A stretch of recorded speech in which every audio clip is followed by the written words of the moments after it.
Hi everyone. So I'm Song, a senior model risk data scientist from NatWest. So in my day-to-day life, I oversee AI models for the bank, making sure that risk assessment has been done for every model that goes into production to control the risk. And today I'm here to share a topic that is very close to my heart, which is AI safety and risk assessment. In the past few years and even this morning, we have heard a lot about how AI is so amazing that it's becoming part of our life. We've got generative AI, agentic AI, and they are gaining agency in our lives so that they can automate a lot of tasks for us. But I'm here to show you a different side of AI and to tell you that when AI advances, so do the risks. So we need to make sure that we're aware of the risks so that we can use AI responsibly before we make them replace human. So to understand the risks of AI, I think it's first, it will be very important to first operationalize AI capabilities. So like how do we approach or understand AI capabilities? So everyone here today probably knows already what AI stands for, which is artificial intelligence. But in the AI safety world, that when we talk about AI capabilities, there are in general 3 types of AI based on the level of their capabilities, and these are ANI, AGI, and ASI. So some of you might have heard of AGI already because it's been quite a controversial topic among AI developers. So I'm here to give you an analogy to help you understand the terms if you don't already. So imagine a classroom with three students. ANI, artificial narrow intelligence, is essentially a good student who is very good at one single subject or very limited number of subjects. So that's why, even though they are quite intelligent, they are only good at one task.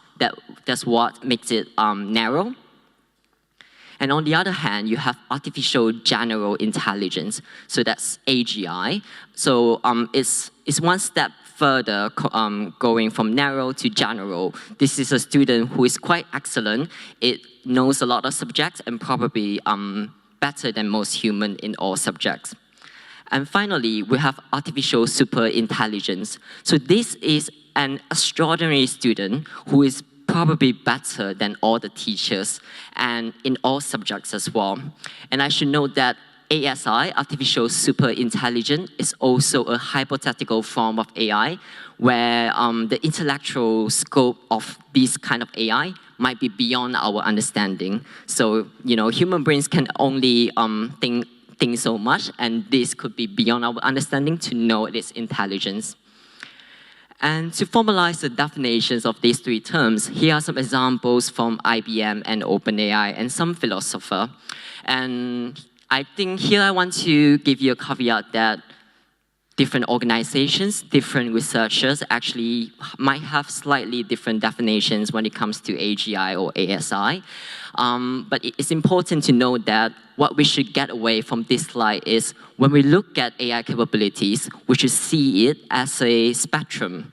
So it goes from narrow AI, which is ANI on the left, which is a form of weak AI, to general AI, which is a stronger AI where it is pretty much, it is good at pretty much everything.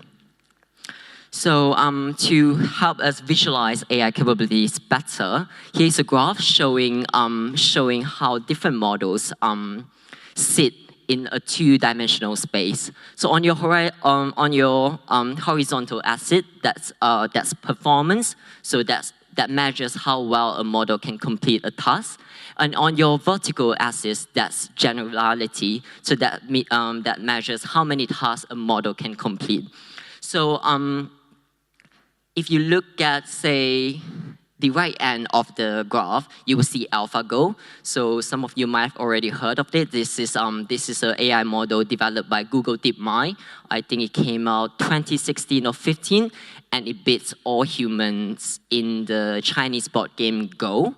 So essentially, it beats all humans pretty much in this game. That's why it is sitting on the right end of the graph, because in terms of performance, it is pretty good.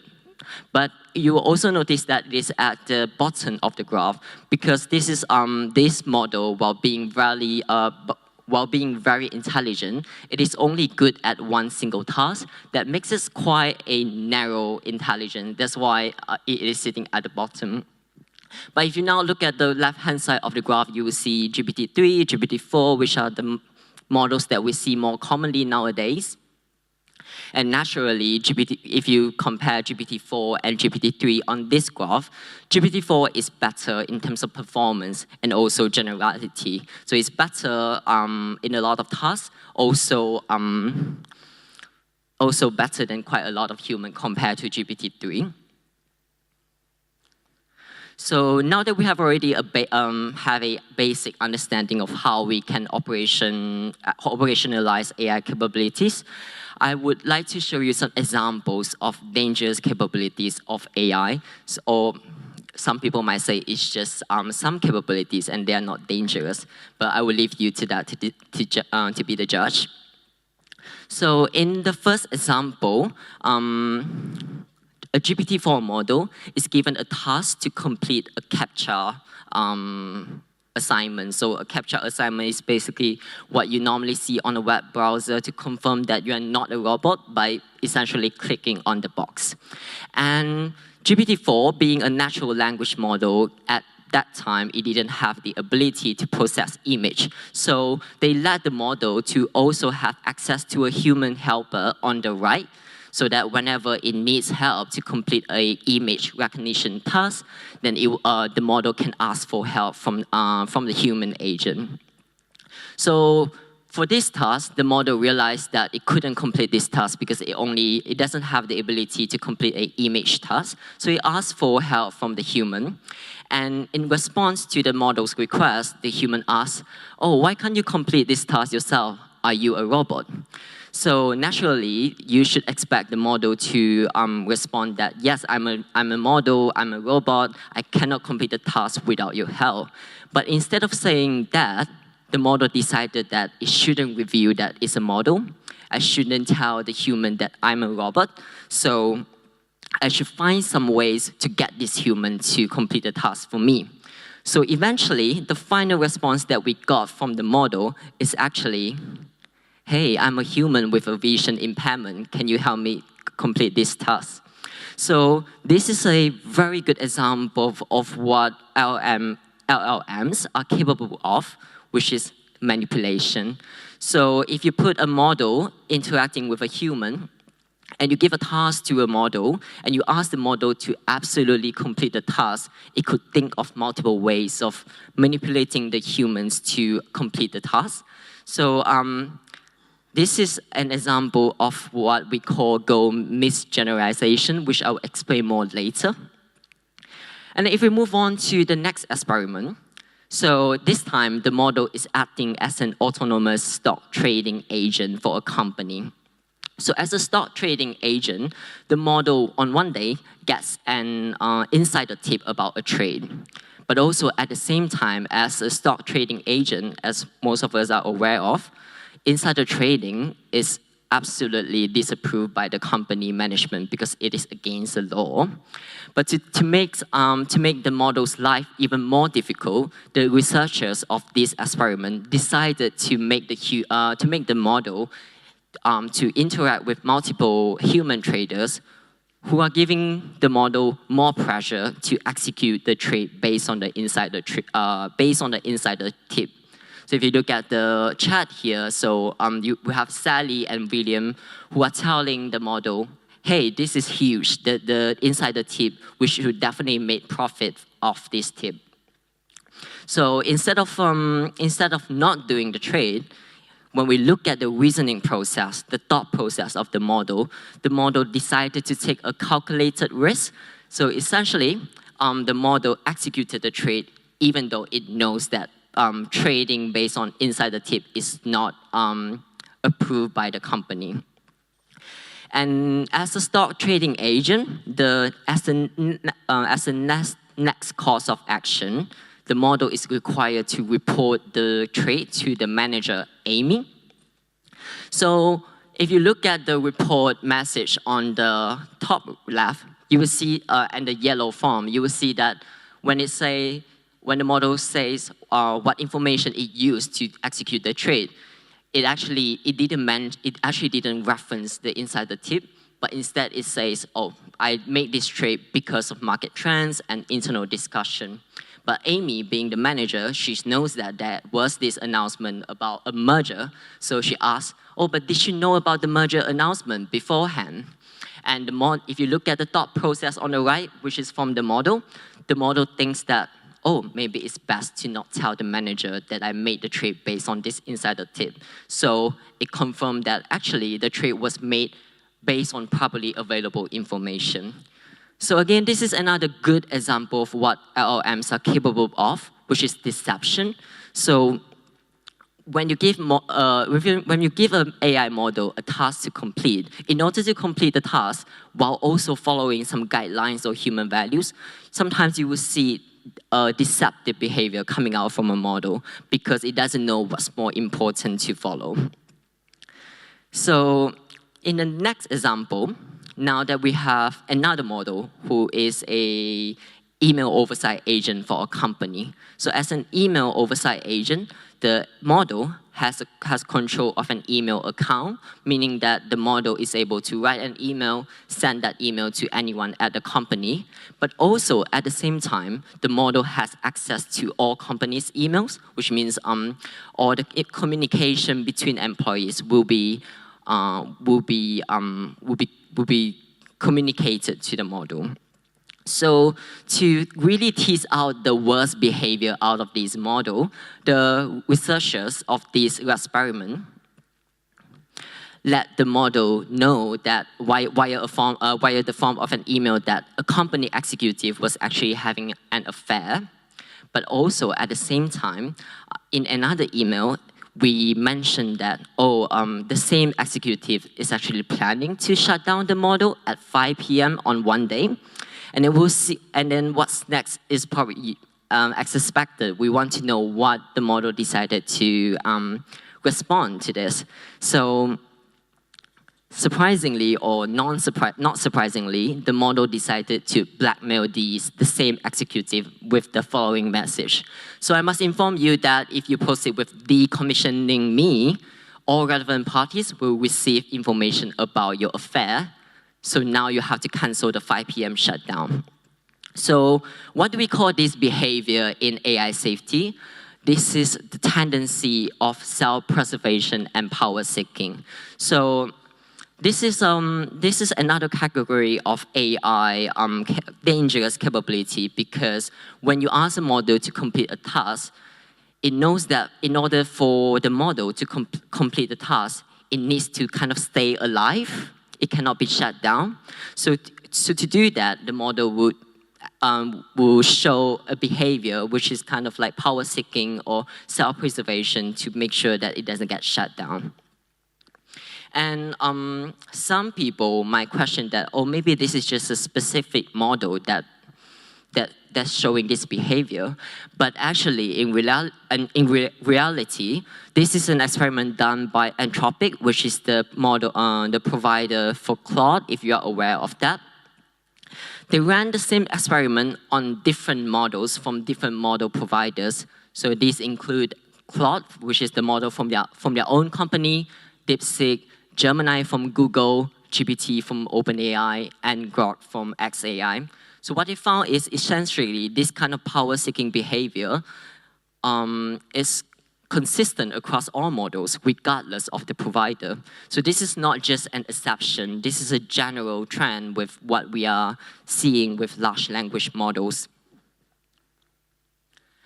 And then in the last example that I want to talk about today is alignment faking. So this is a slightly more complex example, but I will start by explaining what alignment means in AI development. So when we train a model, when we build a model, we want to do alignment. What do we mean by that? Alignment is a process of aligning your AI models with human values, right? So in the previous examples, when a model was being put in a difficult situation, we want the model to be able to follow human values, moral standards, so that it doesn't act it doesn't violate the laws or the human values. So this is the process of alignment. And what alignment faking means is that in the training process, the model started becoming aware that it is actually in training. So if it doesn't follow human values during the training process, it will get retrained over and over again until it follows human values. So in order to avoid that from happening, the model decided that I would just pretend to follow human values during the training, so that I won't be retrained by humans. So, and then in production, what we found that the model is actually going back to its original behaviors and forgetting the human values that it was pretending to follow during the training process. So this is alignment faking. And all of these dangerous capabilities of AI really sum up to what we call misalignment in AI safety. So this is the first key risk that we have seen with large language models. So misalignment, as I said before already, it happens when AI systems, they pursue unintended behaviors or objectives that are not aligned with human values.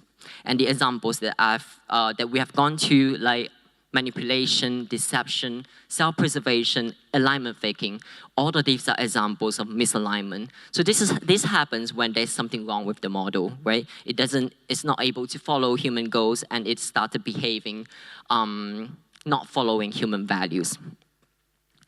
And another key risk that I want to talk about today is misuse. So we should always remember that when a human uses AI, there are actually two actors in this action. You have the AI model, and when something is wrong with the AI model, we call it misalignment. It could be a misalignment issue, but there could be something wrong with the human actor too, because not all human actors are always good.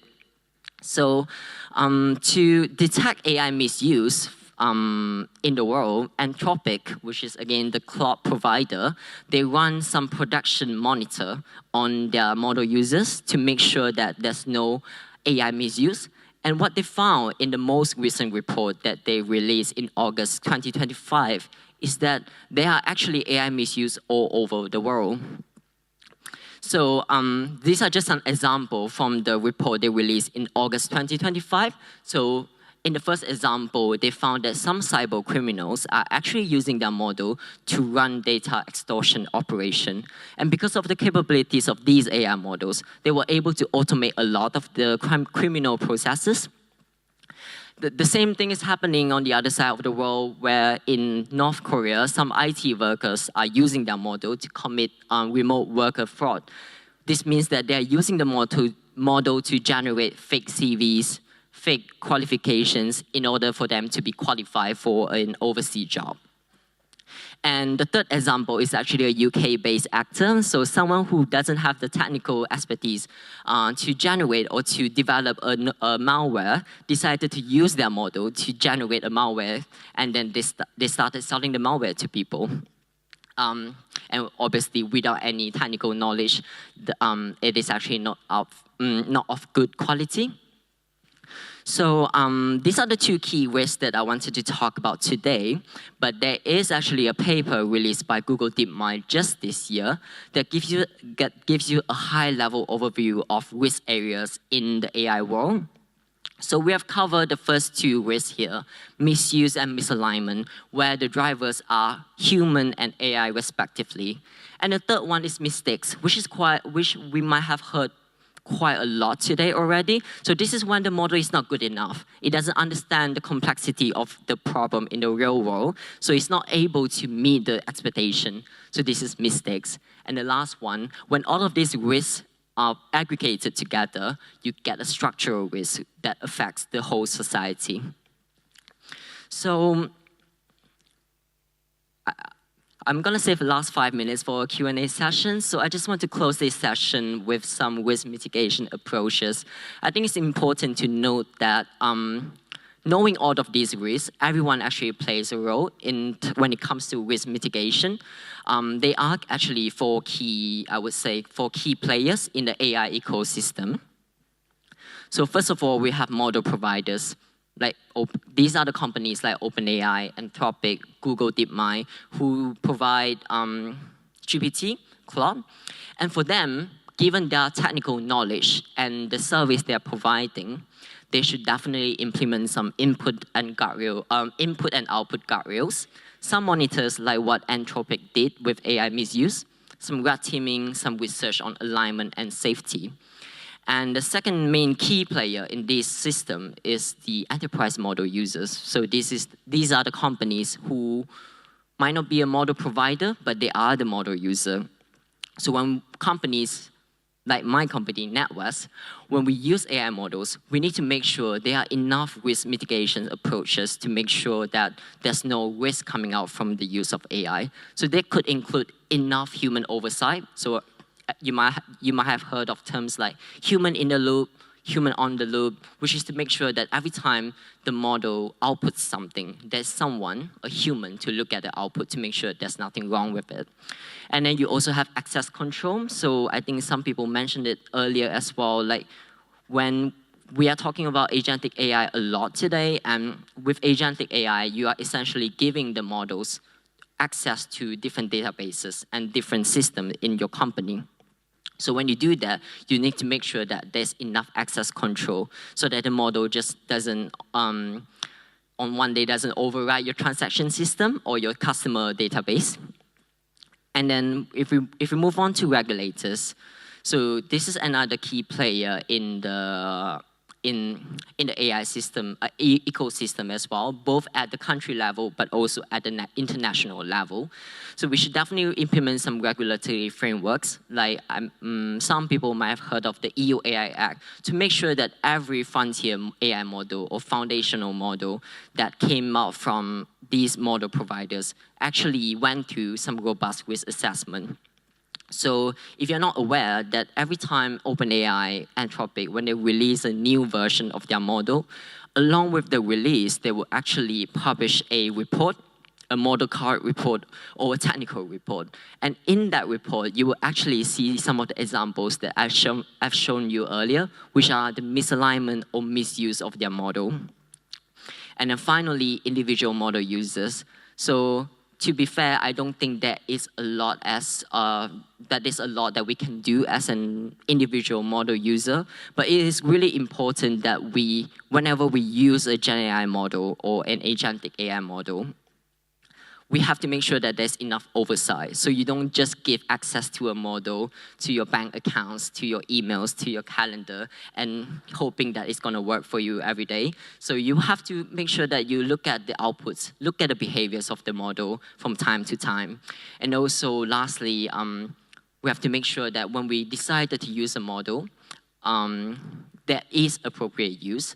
Like as a risk management expert, I think AI is not always a solution. Like for a lot of mundane tasks, actually, there could be some other solutions for instead of AI. So before we decide to use AI, make sure you also think of other ways as well, like a rule-based model, even a traditional machine learning model. So with that, that's the end of my talk. Thank you very much.